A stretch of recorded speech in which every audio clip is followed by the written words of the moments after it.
In the process of pursuing your dream at pag-abot sa mga pangarap mo at mga gusto mong gawin sa buhay, kailangan mo ring alagaan ang sarili mo.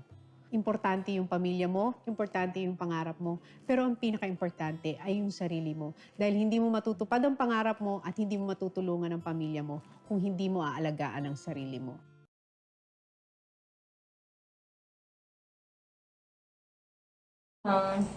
Hindi pa naman po siya sumasakit. O, i-try muna natin kasi harapan ha.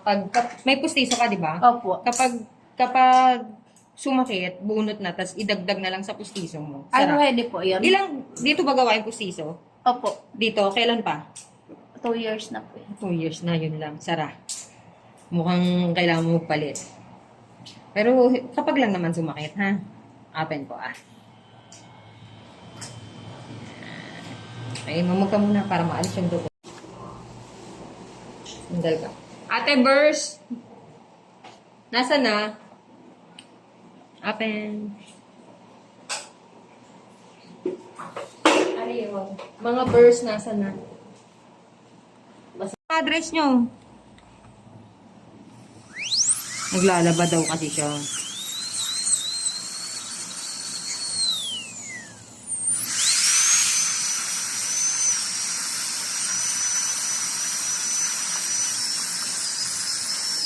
Alam, napagtripan lang. Ni Bong sa Meralco okay naman Sabi niya, okay naman. Bali, 6 to okay. Bali, 2 for 20 ate.